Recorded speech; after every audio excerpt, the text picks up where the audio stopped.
Bueno, listo. Bienvenidos sean todos. Hoy estamos con un invitado muy especial que es Juan Antonio Carulla. Él está liderando un canal, una plataforma de divulgación de nuevos artistas llamada El Enemigo, que lleva más o menos 6 años en circulación. La pueden encontrar en YouTube, TikTok, y en todas las redes sociales más o menos, y más recientemente en Twitch también. Pero pues bueno, arrancamos esta entrevista para hablar un poquito de tu experiencia como divulgador y de toda esta transformación que está teniendo la industria y más que todo la escena local a través de redes como YouTube, TikTok y todo esto. Entonces, pues para iniciar, te queríamos preguntar, ¿cómo ha sido tu experiencia como divulgador de música aquí en Colombia? Bueno, pues antes de contestar, pues gracias por la invitación y también pues saludo a todas las personas que estén escuchando o viendo esto. Eh, pues digamos que, pues como mencionabas, esto ya lleva como más o menos 6 años, el enemigo lleva 6 años como activo y pues como responder puntualmente como a una única experiencia o a una única, digamos, sensación de cómo me ha ido o cómo he visto esta tarea, digamos, de divulgar la música, pues es muy difícil. O sea, como que siento que cada año, incluso cada mes, pasa algo distinto y como que se abre un nuevo camino o alguna nueva puerta o lo que sea.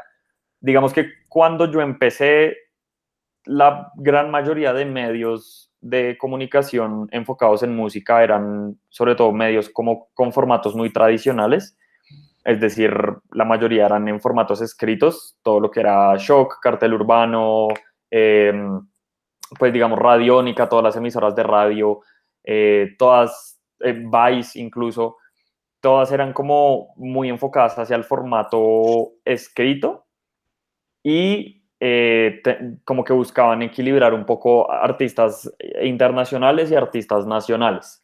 Digamos que con la llegada de Vice, de pronto sí se empezó como a hacer un énfasis como en otros formatos distintos, entonces habían más figuras como de influencers dentro de Vice o como de video, o como de vainas así, y pues como que Vice sí siento que como que trajo y puso sobre la mesa como una cosa más joven, ¿no? Como más millennial.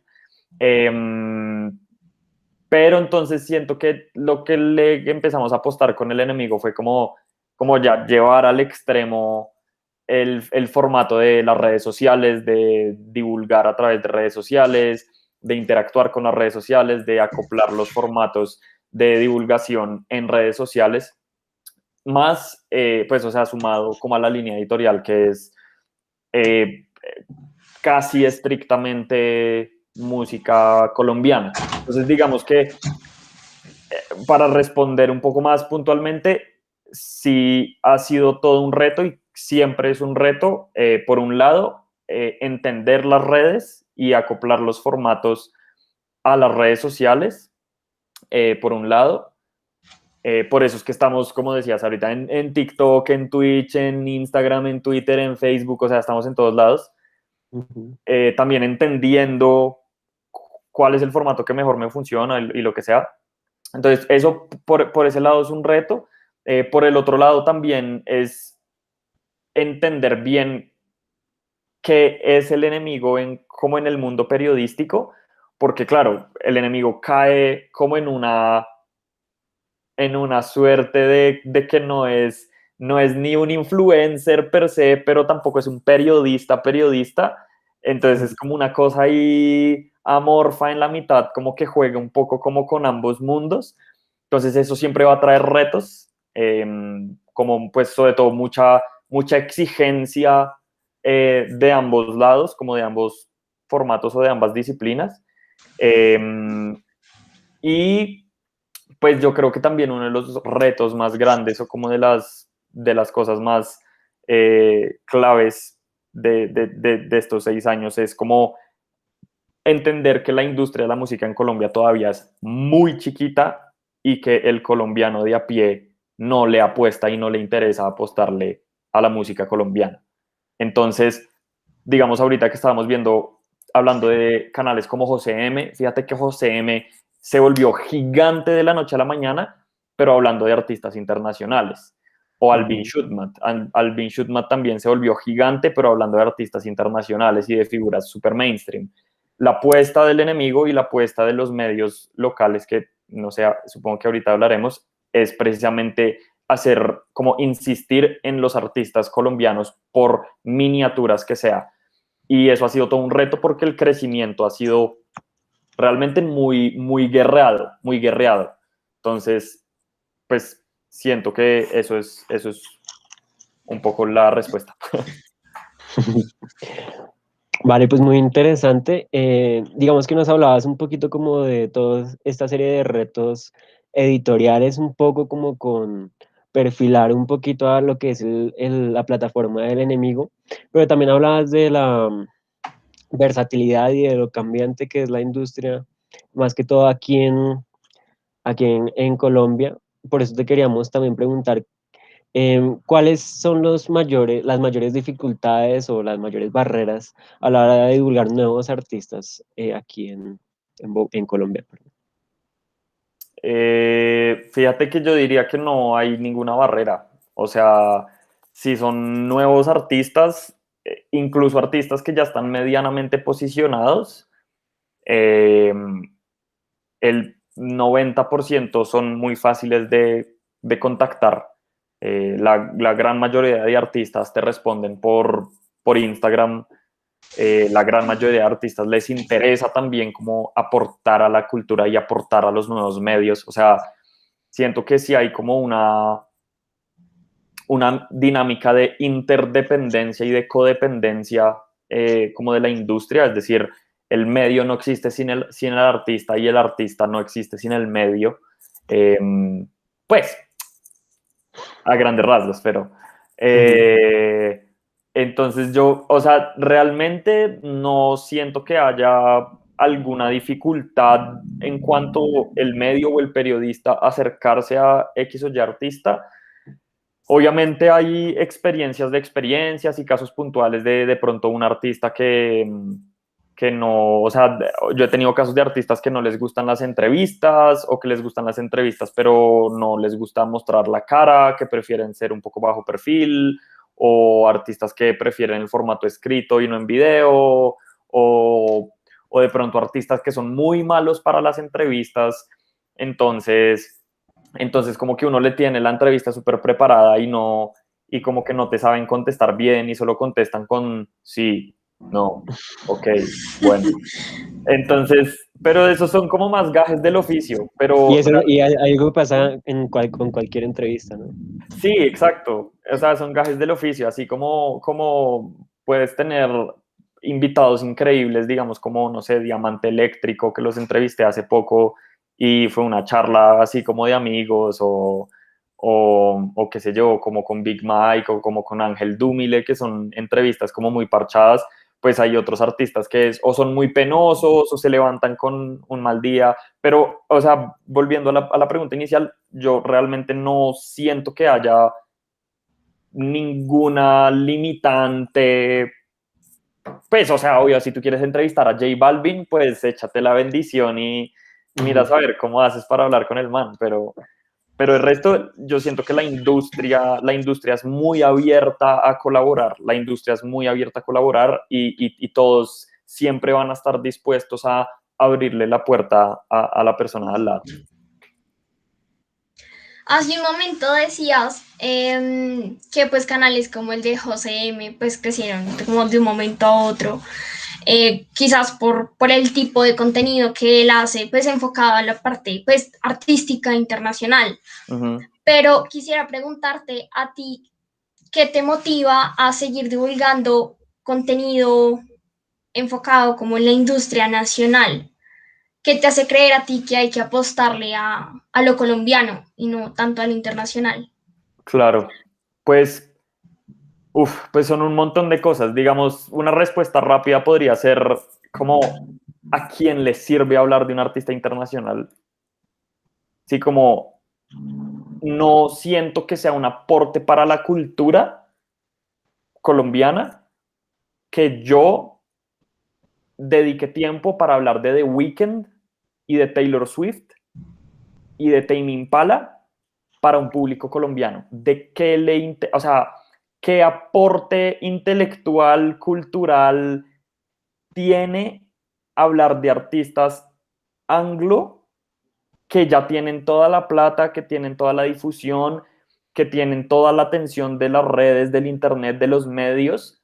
¿Por qué un medio y un divulgador colombiano gastaría el tiempo o sea, hablando de esos mismos artistas que ya tienen el músculo financiero y el músculo, digamos, social para hacer su carrera, y no dedicarle esa misma hora y esos mismos días de tiempo a artistas colombianos, ¿sí?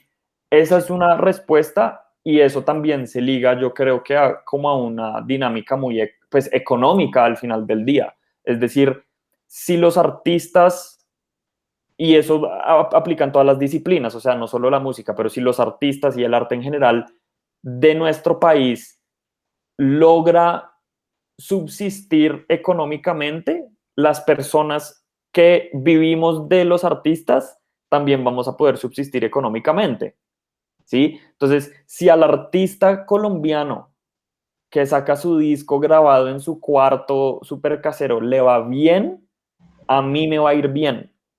Pero si a The Weeknd le va bien, a mí, ¿qué me va a pasar? Nada. ¿Sí me entiendes? Entonces Sí. es como, es una cosa, es literal como una suerte de proteccionismo y de tratado de libre comercio, ¿sí? Es como, es literalmente eso, es un tratado de libre comercio y una visión como muy proteccionista de la vaina. Eso por un lado. Y por el otro lado, siento que desde las políticas públicas colombianas no se ha regulado la difusión y la divulgación de música colombiana. Ustedes prenden Radiónica y te hacen especial de Strokes, especial de Pink Floyd, especial de Oasis, y es como, ¿a quién diablos le importa? ¿Por qué estás tomándote una hora al día de la radio pública que pagamos con nuestros impuestos para hablar de una banda gringa? O sea, como ¿para qué? ¿Por qué? Y en cambio los artistas pequeños que están emergiendo del país los relegan a el horario menos favorecido, que es como el domingo a las 3 de la tarde en las emisoras radiales, que es como nadie está escuchando radio porque todos están en un asado en la casa del tío. Entonces nadie va a escuchar la emisora pública un domingo a las 3 de la tarde, pero en esa sección sí te ponen a los artistas nacionales. Entonces es como también una pelea con los mismos medios locales. O sea, bueno, o sea, mencioné Radiónica como por mencionar uno, pero pues que el otro día No, estaba ¿y qué pasa? ¿Y qué incluso pasa en Blue toda la... Radio. Ujú. Sí, el otro día estaba escuchando incluso Blue Radio y era como especial de Eric Clapton. Es como parce, que boomers. O sea, ¿cuánto más vamos a escuchar Eric Clapton? Como para qué diablos. Entonces es un poco eso, es como la apuesta del enemigo es eso, como hacerle entender a la audiencia que esa es otra cosa, como el enemigo está hecho para la gente, para el oyente de a pie. A mí no me interesa que me copeen los medios, a mí no me interesa que me copee la industria. Es como, yo quiero que usted, Juanito Pérez, que está caminando por la calle, se conecte a sus audífonos y diga, voy a escuchar un grupo colombiano. Y no, voy a escuchar un nuevo disco de Weeknd. Esa es un poco la posición. Ok, es decir, que es más como una contribución a la cultura y un poco también como a la memoria del país, ¿no? Como a la construcción social y Sí, cultural del país. sí, sí, exacto. Es un poco como lo que te decía ahorita, que eso al final del día tiene mucho que ver como con una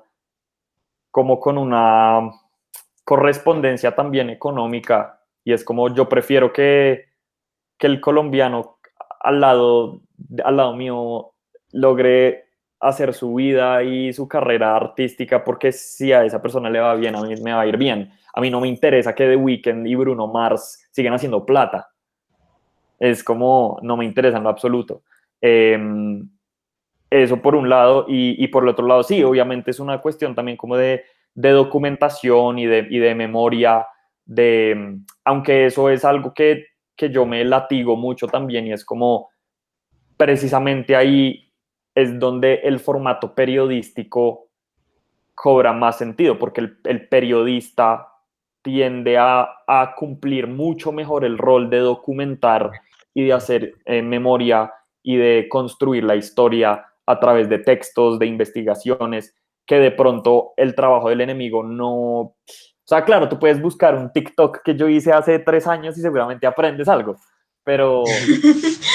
Claro, pero no es lo mismo a una investigación periodística que de pronto sí puede aportar como más formalmente a lo que comentabas de la memoria histórica, pero igual eso, claro, eso también es muy importante, como reaccionar al momento histórico del día a día de la música en Colombia. Claro, y es que igual la música uno en parte lo hace como llegar a pisar ese terreno de la identidad, de decir, bueno, yo escucho música colombiana y me siento identificado como con esta, o sea, un poco lo que tú decías, si no me recuerdo, en un análisis de Esmeraldas, de este álbum de Crudo, ¿no? Como reunir todos esos elementos de esa cultura que a lo mejor para muchos es extraña, pero que para nosotros hace parte de nuestra historia y de lo que somos. Entonces, pues, me parece muy interesante lo que dices. Exacto, sí. Qué chimba. Ajá. Sí, y digamos, justo ahorita que agarrabas este tema de como la vigencia de los contenidos en YouTube, pues digamos que mucho en tu caso, con respecto a esto, como cuál sería tu mayor crítica, pero también cuál crees que es el mayor punto a favor que está teniendo la divulgación a través de TikTok, la divulgación musical a través de TikTok. Claro, pues yo creo que la mayor crítica, y es algo que medio mencionamos ahorita como en los últimos minutos, es que es muy volátil. Sí, es muy volátil. Es como tú subes un TikTok, se vuelve viral y cumple un ciclo de, qué sé yo, de 24, de 48 horas que tiene mucha atracción y ya. Lo mismo un video de YouTube, de pronto, ¿sí? Y digamos, los contenidos, ¿cómo se le llaman los contenidos en Internet? Sí. Los contenidos en Internet tienden a ser así, como que tienen una vigencia de máximo 72 horas si te va súper bien, pero ya a la semana o a las 2 semanas ya se vuelve una cosa muy vieja. Y la cultura del Internet y la forma de consumo de las nuevas generaciones es un consumo muy inmediato y es un consumo muy volátil. Entonces también es difícil recurrir de pronto a formatos o a pedazos de información que suelan ser un poco más, como que tengan una vigencia más larga.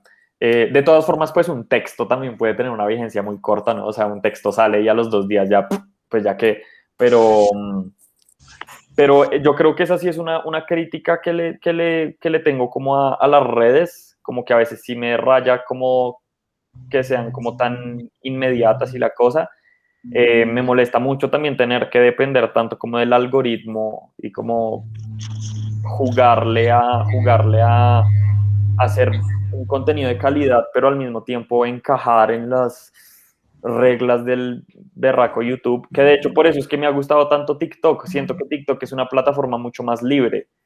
O sea, TikTok es una plataforma, curiosamente es mucho más inmediata, pero es una plataforma que donde puede llegar a más gente interesada en ese tema sin tener que hacer ninguna maroma rara. YouTube YouTube te pone trabas por todo, que el video no sé qué, que el thumbnail, que la descripción, que el hashtag, que no sé qué. O sea, tú para subir un video en YouTube y que te vaya medio bien, se demora como 1 hora. Entonces, es un poco eso. Supongo que también critico mucho de las redes sociales lo inmediatas que son también en la reacción de la gente.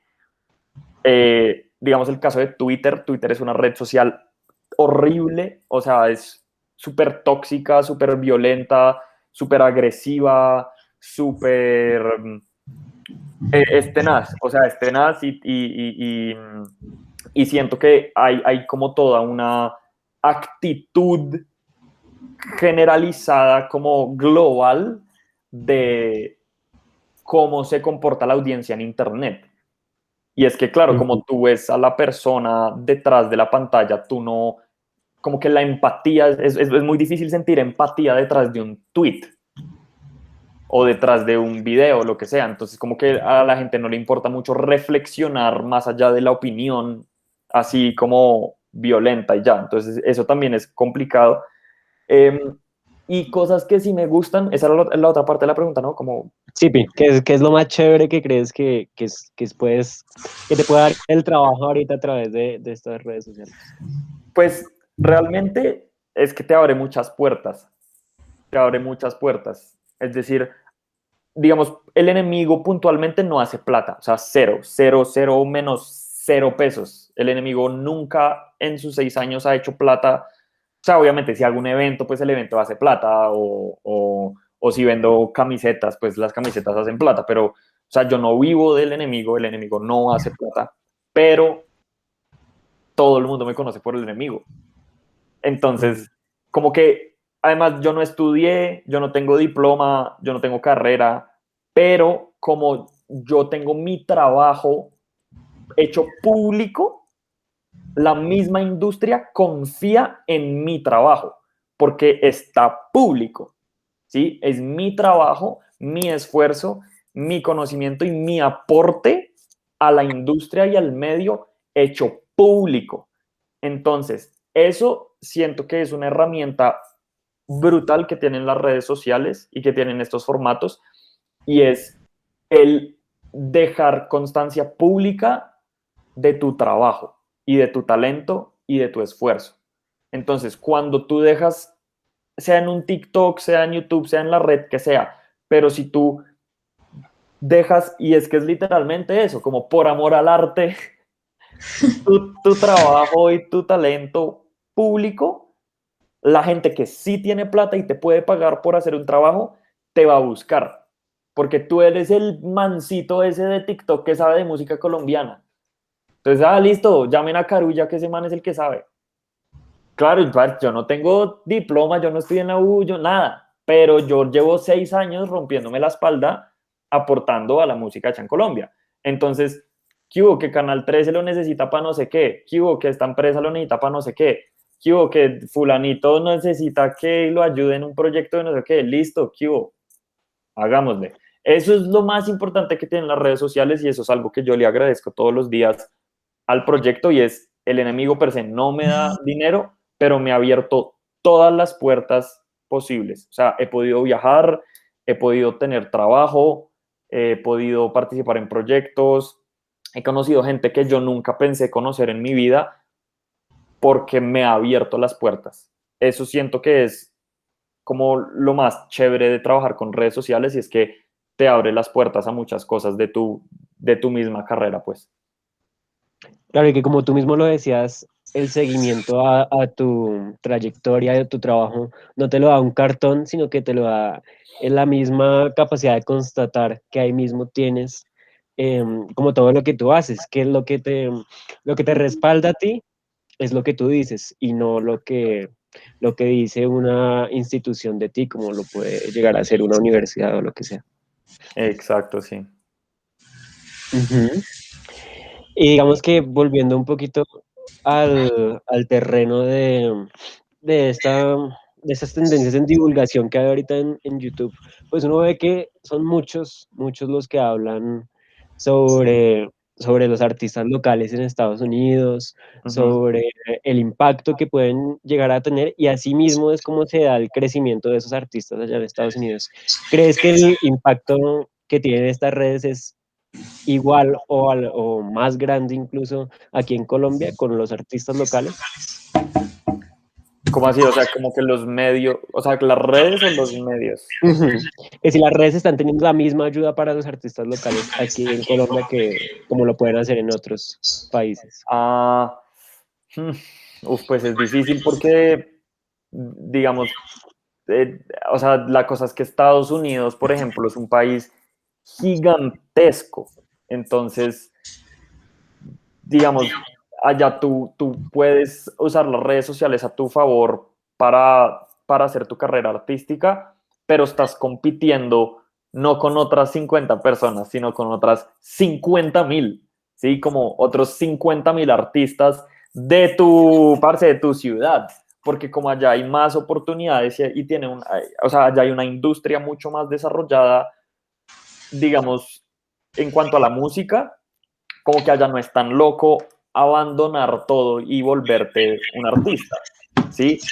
Como allá tú puedes ser un Kendrick Lamar que vive en el barrio más peligroso de Los Ángeles y volverte mega multimillonario y ser uno de los artistas más vanguardistas de la década, porque es posible. Acá es Ujú. mucho más difícil, acá es pero muchísimo, muchísimo más difícil. Entonces yo siento que las redes sociales sí ayudan hasta cierto punto. O sea, en Colombia, la gran mayoría de artistas independientes, que son la gran mayoría, o sea, casi todos los artistas en Ujú. Colombia son artistas independientes, se han hecho a pulso a punta de redes sociales. Y yo siento que es por eso que, digamos, hemos visto un boom y un crecimiento exponencial de más y mejores artistas los últimos 5 años, porque ya los últimos 5 años son súper nativos de Internet. Entonces, yo siento que las redes sociales han aportado muchísimo como a los circuitos, como a los pequeños circuitos de música en Colombia, eh, de artistas que se han hecho a pulso, de medios de comunicación que se han hecho a pulso, y se ha retroalimentado una industria de empresas privadas, medios, artistas, managers, etcétera, que todos nos hemos hecho a pulso y se han hecho a pulso a partir de saber usar las redes sociales. Pero mientras no haya una inversión, digamos, de políticas públicas y de dinero público bien invertido para la cultura de la música en Colombia, vamos a seguir así como estancaditos, estancaditos, como siguen, llenemos bares en Chapinero y eso es como Ujú. lo mucho que, como el mayor triunfo que podemos hacer. Vale. Yo quisiera que tocáramos aquí un punto para hablar un poco más de producción, del proceso creativo, y es cómo crees que las redes o el impacto de las redes sociales como TikTok o YouTube han modificado la manera en la que se crea o se produce una canción. ¿Y qué elementos tú crees que han cambiado en la estructura o escritura de los nuevos temas? ¿Será que ahorita hay nuevas fórmulas? Porque pues, yo como consumidora me fijo, como por ejemplo en el reggaetón, hay ciertas, no sé, como ciertas referencias que usan con tal de generar más ingresos, pero eso al fin y al cabo en un punto también termina y como que cansa. Sí, uf, pues yo creo que más que las redes, o sea, definitivamente hay un fenómeno que es el fenómeno de TikTok y hay muchos artistas que escriben canciones pensando en TikTok, ¿sí? Y eso sí, obviamente ha afectado mucho el proceso creativo de X o Y artista o de una camada de artistas. Pero yo creo que incluso antes de TikTok, eh, Spotify y las plataformas digitales, e incluso antes la misma radio. O sea, yo creo que eso no es un fenómeno tan nuevo. Fíjense que antes las canciones podían ser un poquito más largas, no sé, de 4 minutos, pero desde que la radio se empezó a volver como la herramienta número uno de divulgación musical, incluso desde los 60s, ya el tiempo de una canción se empezó a ajustar a los parámetros de la radio. Y eso luego obviamente fue cambiando a la televisión con el fenómeno de MTV, y el más radical, siento yo, es los que tú mencionas. El tema de Spotify y el tema de TikTok. Yo siento que, y eso es algo que ya, o sea, ya hay un montón de videos y de estudios y de análisis de cómo ya las canciones de pop se están todas ajustando que a los 30 segundos de empezar una canción ya entra el coro, que máximo tiene que durar como 3 minutos y medio, que tiene que tener esta progresión de acordes. O sea, yo sí siento que ha habido como una suerte de homogeneización de como de la creatividad detrás de la música en los tiempos recientes, que igual eso uno lo puede leer de dos formas. Uno, el 80% de esas canciones que igual se pegan y son hits multiplatino, en un año las vamos a olvidar y van a ser chatarra, ¿sí? Entonces, es música hecha para hacer dinero fácil. Entonces, desde nuestro lado, como melómanos, como medios, como periodistas, como fans de la música, ¿de qué nos preocupa? Es como, sabemos que son canciones flojas, sabemos que son canciones que están hechas a la medida para encajar, para ser virales. ¿Y qué? Eso no nos quita que podamos escuchar un disco de jazz experimental sueco y disfrutarlo. Sí, seguramente la banda de jazz experimental sueco no está haciendo la misma plata que Nicki Minaj o lo que sea, pero entonces eso es, por un lado es eso, y por el otro lado, si la canción es buena, pues qué chimba. Y eso es un término que también ha cobrado mucho sentido los últimos años, que es el poptimismo. Y es como no tenerle miedo a que a uno le guste una canción de pop, o en este caso como una canción de reggaetón. Es como uno también puede ser poptimista. Digamos, o sea, a mi Dua Lipa, o sea, parce, yo me derrito por la música de Dua Lipa. A mí esa vieja me parece que es una chimba súper talentosa, increíble. Me compré el disco, o sea, y es súper pop, súper mainstream, súper rosado, súper radial, súper lo que sea. Lady Gaga, me le quitó el sombrero. Beyoncé, me le quitó el sombrero. Lana del Rey, increíble. Es como, igual hay, o sea, se puede hacer buen pop y se puede hacer vainas mainstream y que encajen en las dinámicas, digamos, comerciales y económicas, y ser bueno. Entonces yo siento que la respuesta un poco a eso es como esas dos vías. Saber que no está mal que sea mainstream y que puede haber canciones buenas, y al mismo tiempo saber que el 80% es basura. Es un poco eso. Ok, ok, entiendo. Muy interesante, no tenía ni idea de este término que usaste, del Optimismo. optimismo. Ajá. No tenía ni idea, nunca lo había escuchado, pero me parece muy interesante.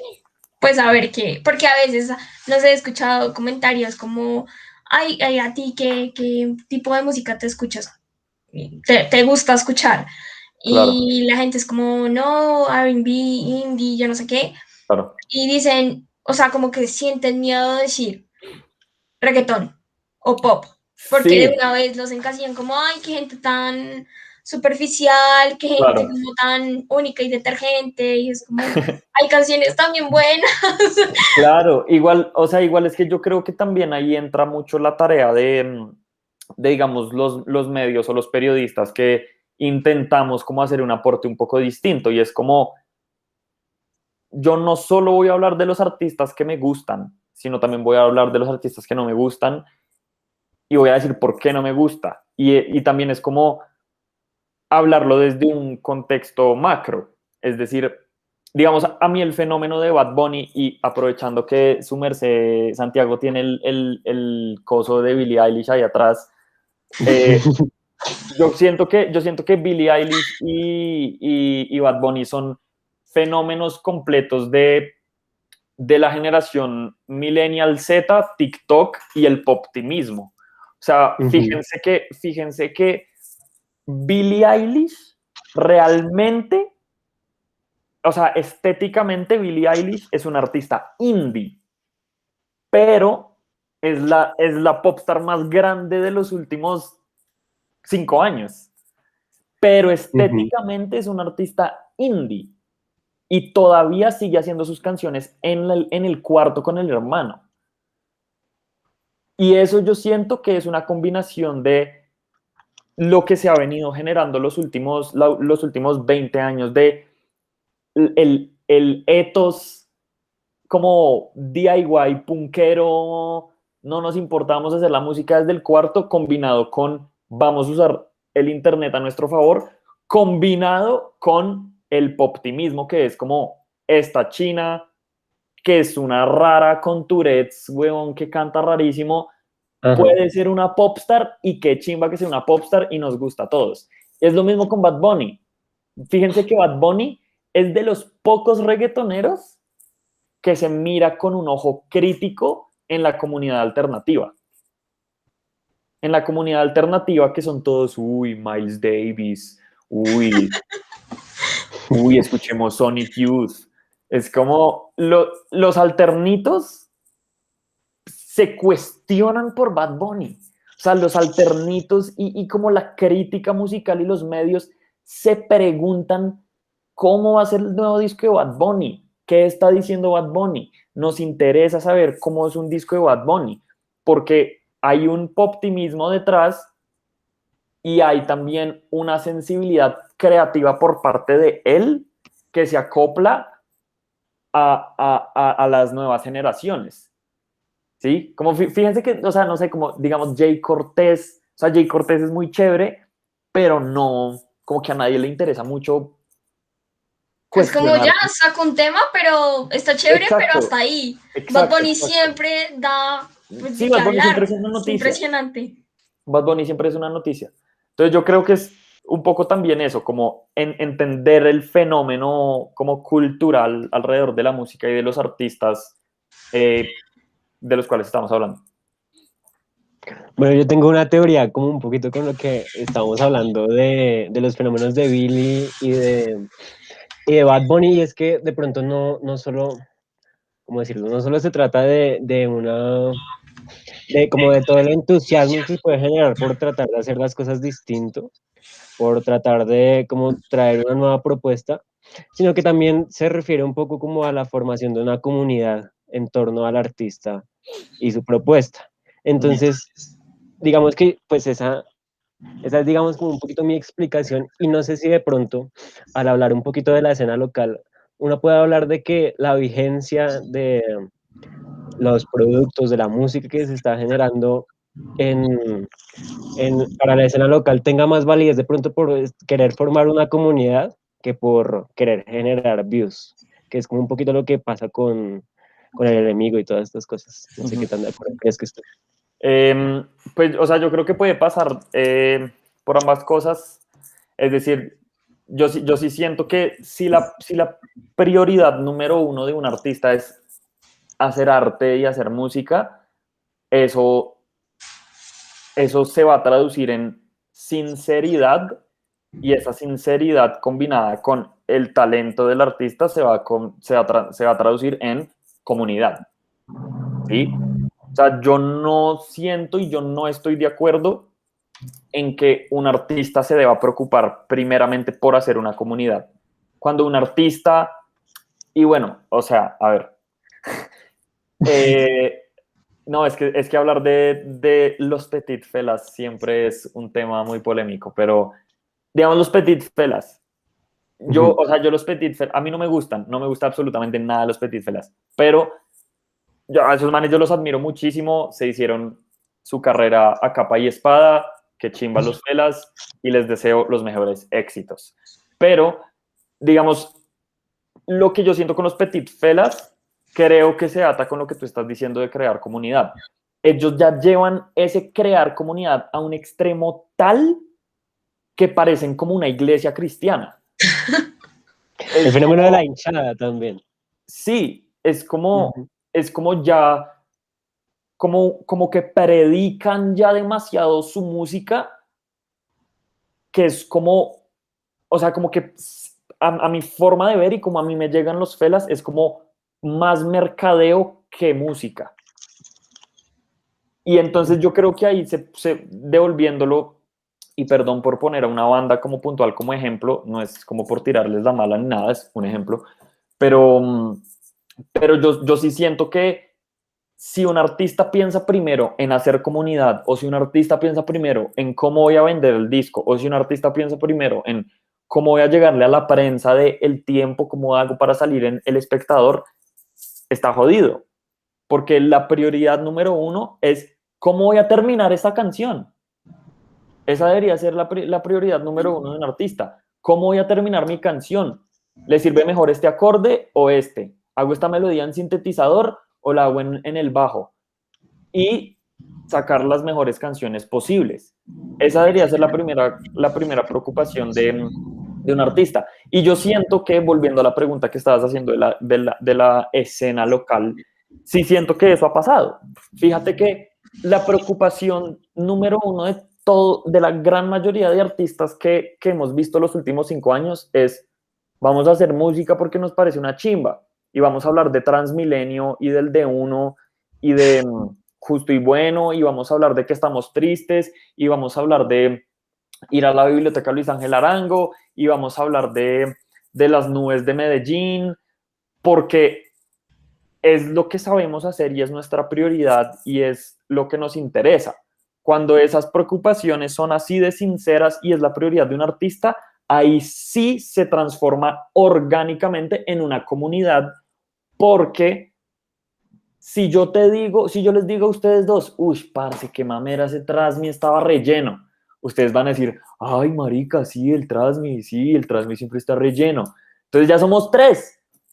Ya somos tres que nos identificamos con la misma vaina. ¿Sí? Y esa sinceridad sí se transforma en comunidad, digamos, directamente. Entonces yo sí siento que eso sí, como mencionaba, sí puede llegar a ser como una de las vainas que ha caracterizado como la escena local, y es retratar el momento y como retratar los sentimientos y retratar las ciudades y la experiencia, pues. Y que surja de una forma orgánica, como tú lo decías, que también es. Claro, claro, claro. Uh-huh.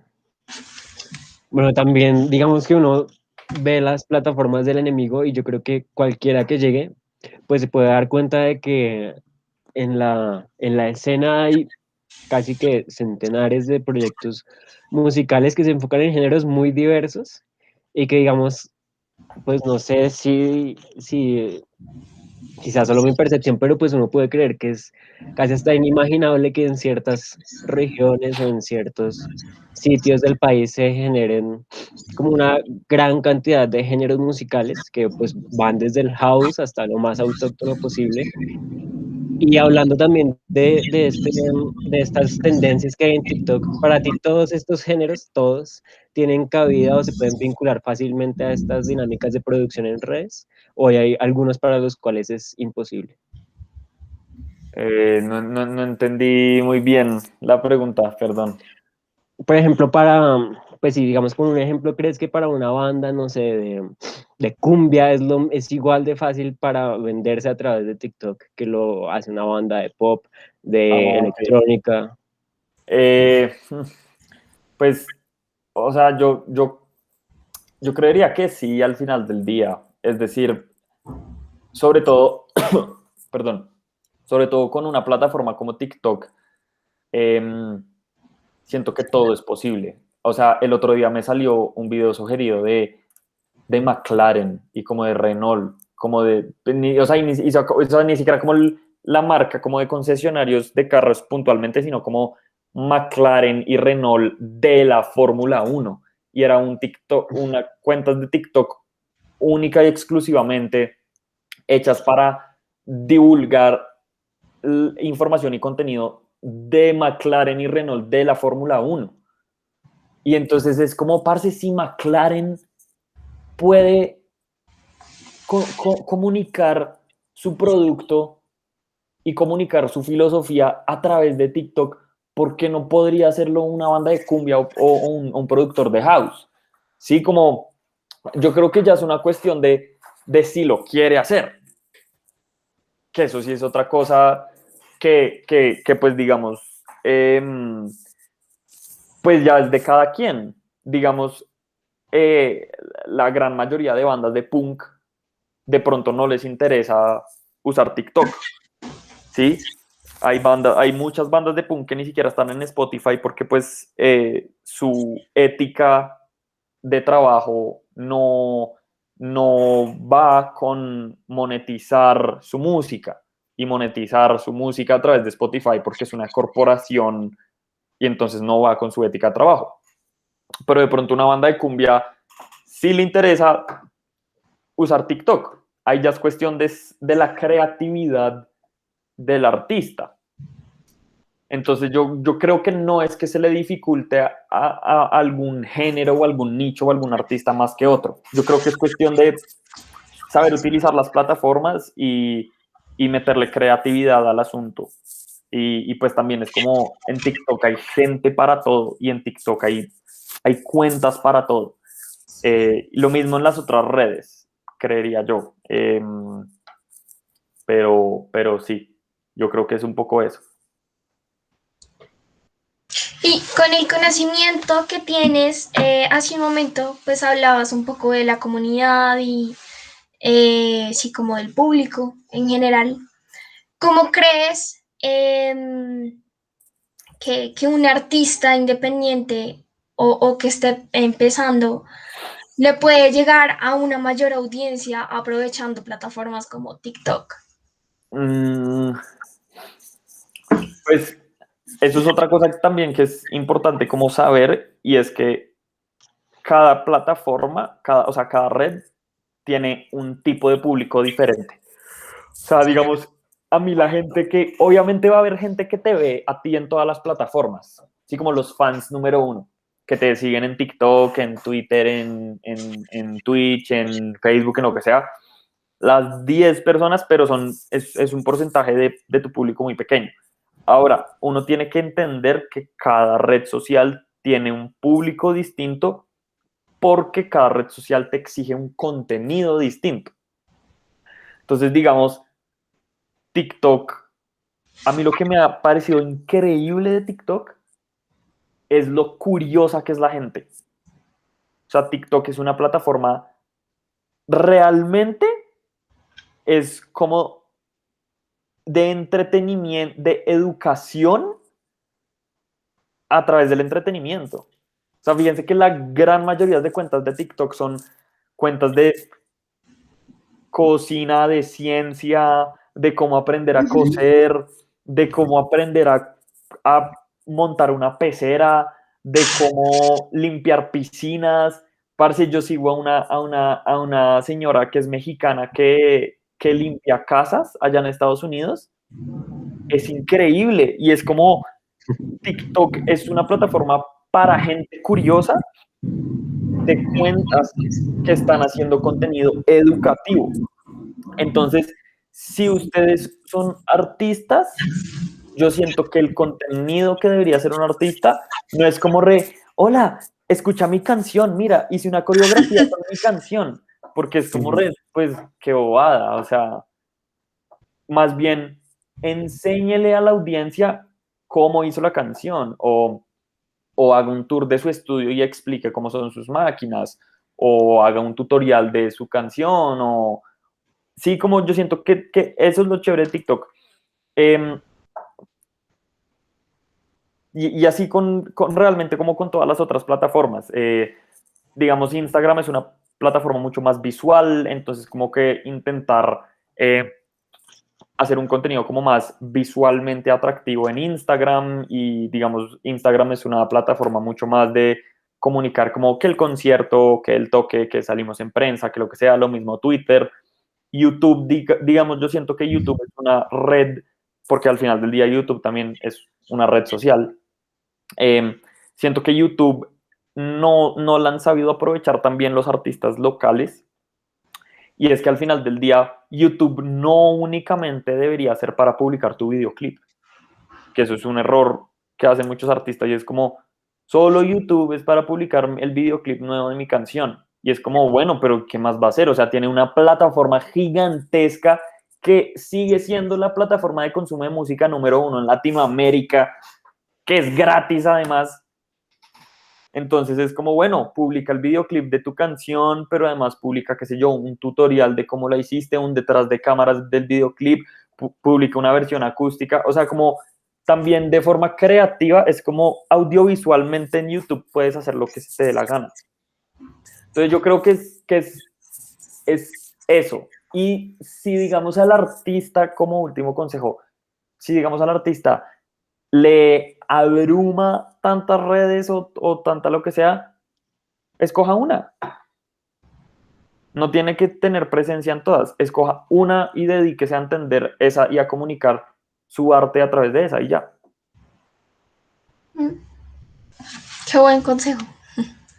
Porque precisamente para la materia en la que estamos haciendo esta entrevista, hablamos de eso, de la transmedia, de cómo un mismo relato puede diversificarse en muchas historias, se puede dividir en muchas historias y a partir de ahí generar múltiples contenidos dependiendo Contenidos. de la plataforma y sacarle jugo a eso, porque pues, por ejemplo, hay artistas, no sé si lo conozcas, hay uno en específico, hace poco lo conocí, se llama Cardelino. Ah, sí, el que tiene como un bigotico Sí, y... sí, pues si no estoy mal, tú me corregirás, él era productor, pero hasta hace poco empezó su proyecto musical, pero él es de los que contesta en YouTube los comentarios. Y creo que no es tanto la cantidad de público que tiene, sino también la experiencia de usuario y como esa interacción que tiene con su audiencia. Creo que es clave, no es tanto de expandirse por expandirse, sino como de generar lo que ahorita decías, como esa identificación y esa cercanía con el otro. Claro, pues es que hay una cosa de las redes sociales que siento que, o sea, de pronto nuestra generación, bueno, no sé cuántos años tengan ustedes, pero como yo siento que la generación Z lo entiende mejor que la generación millennial. Y es como que a la generación millennial nos vendieron que las redes sociales es mera divulgación por divulgación y como contenido, contenido, contenido. Pero yo siento que lo que tú acabas de decir es muy importante para entender las redes sociales, y es que las redes sociales te ayudan a humanizarte como artista. Entonces es como, yo ya no veo lo que tú decías, yo ya no veo a Cardelino, que además un tipo todo pinta, así que todos los videos son así, como con la luz del atardecer y todo lleno de tatuajes. Sí, ese man es una lámpara, pero es como, yo ya no veo al Cardelino así como uy, sino que es como, ay, ese man es el man que me contesta en el mensaje y todo, o sea, como que es un tipo de carne y hueso normal, ¿sí? Y yo siento que, digamos, plataformas como TikTok e incluso Instagram, bien usadas, eh, pueden servir mucho como para eso, como para decir como, soy un tipo igual que usted, me siento triste igual que usted, me siento feliz igual que usted, hago música desde mi casa igual que usted, ensayo en un garaje igual que usted. Y yo creo que eso es algo muy importante antes que pensar en tenemos que hacer una estrategia de comunicación para difundir el nuevo tema. Es como pues sí, obviamente tiene que hacerlo porque es importante, pero entienda que las redes sociales son eso, la red para darle la mano a su público. Sí, o Vale, sea, la es verdad eso, que, creo que ajá, ese es el objetivo de la red, ¿no? Como de Claro, claro. generar cercanía y de conectar a la gente, porque pues Si no, sería como mera información y ya, pero en donde queda como el mensaje que quiere transmitir. Exacto. Sí, Pino, y ahora que hablábamos también como de que ahora todos, no sé, como de que ahora todos los artistas se quieren como tratar de creerse genios del marketing como un poquito a las malas. Eh, Sí. y pues también hay mucha gente que dice que el streaming y las redes como que están salvando económicamente o están salvando a la industria de cierta manera. ¿Tú crees que esto es del todo cierto o por lo menos que esta debería ser la prioridad y más como poniéndolo en un terreno como como la temática que manejamos de los artistas locales y todo esto? Pues yo creo que es un poco volviendo a lo que estábamos hablando hace un rato y es como el tema del mercadeo y de la difusión de la música, sea a través de redes o de lo que sea, es importante. O sea, si usted como artista quiere cada vez llegarle a más gente, buscar que más gente lo escuche, ojalá eventualmente vivir de esto, tiene que preocuparse por socializar y eso, esta es una palabra que últimamente me gusta usar mucho porque siento que humaniza mucho más esa acción. No es vender, no es comunicar y ya, no es divulgar y ya, es socializar. Es es una acción de compartir en sociedad tu música, socializar, ¿sí? Yo sí siento que si un artista quiere ponérsela a 10 y como escalar cada día más en su carrera, tiene que saber socializar su música, ¿sí? Ahora, hay artistas que son muy malos haciendo eso. Si son muy malos, pero quieren hacerlo, busquen una persona que les ayude. Si son buenos haciéndolo, no dejen de hacerlo. Si no quieren hacerlo, pues no lo hagan y ya, todo bien. Porque eso también, volviendo a eso, como entra como en éticas de trabajo de hay artistas o hay gente que simplemente no les gusta copiar con las dinámicas, digamos, como de redes o económicas o de algoritmos o lo que sea. Pero entonces, háganlo, pero no lo pongan como prioridad de su música, de su carrera. Su prioridad es acabar los temas, su prioridad es cada día empezar una idea de una canción nueva, su prioridad es ensayar, su prioridad es asegurarse que la berraca guitarra esté afinada antes de sentarse a grabar, su prioridad es terminar de grabar el disco. Esa es la prioridad de un artista. Ya cuando esté todo ahí, ya preocúpese por la segunda parte, que es socializar un proyecto. Pero a mí sí me parece que eso es importante, sobre todo como si queremos seguir construyendo en comunidad y en sociedad una mejor industria de la música en Colombia, ¿sí? Porque nos exige a todos, nos va a dar trabajo a todos, eh, y pues sí, eventualmente se van a construir mejores redes. Entonces sí, o sea, yo como respondiendo más puntualmente a la pregunta, sí creo que es importante como este tema del mercadeo y de lo que sea, con tal de que no lo pongan como prioridad de sus proyectos. Vale. Y ya para, digamos, culminar esta entrevista, ¿qué pregunta te hubiera gustado que te hiciéramos con respecto a esto que lo hicimos? ¿Y por qué? No sé, algún tipo de comentario o decir algo que no te preguntamos. No. No, bueno, pues de pronto me faltó como insistir, como que hablé mucho de TikTok y no tanto de Twitch. Siento que Twitch también es chévere como para crear comunidades, porque es una interacción directa con el usuario. Em, pero no sé, no, estuvo muy bien. Gracias. No, a ti por aceptar esta entrevista. No, todo bien, qué Muchísimas, chimba. muchísimas gracias. Mero trabajo. Ojalá les vaya bien. Ay, vale, Totalmente. gracias. Sí, no, Muchas todo gracias bien. por hacer parte de esta conversación, por hablar de todos estos temas que pues yo creo que no, como que no son muy tocados y pues mucho menos en medios masivos. Y pues es justamente este el proyecto.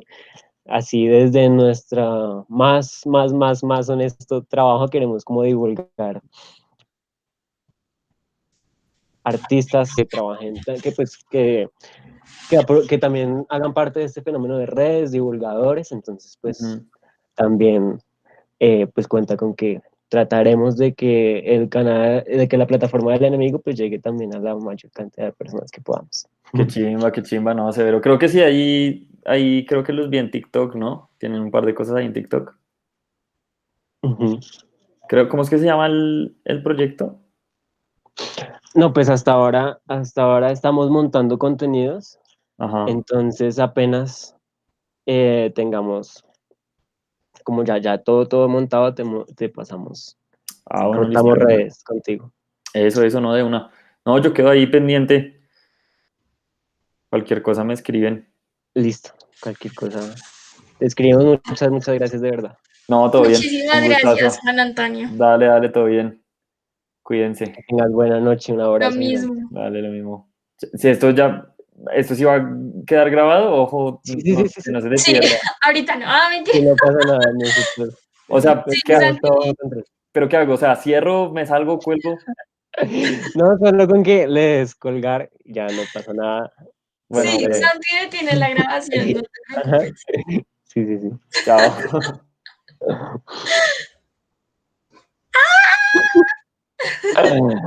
Marica, qué parche.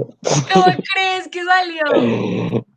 Ay, me gustó el resto, marica. A mí también me Sí, gustó sí, es que ese bastante. man sabe demasiado. Sabemos, yo estaba como en Cristo. ¿Sos la Biblia de la música? No, y que es muy crítico si lo ves. Es Demasiado. mega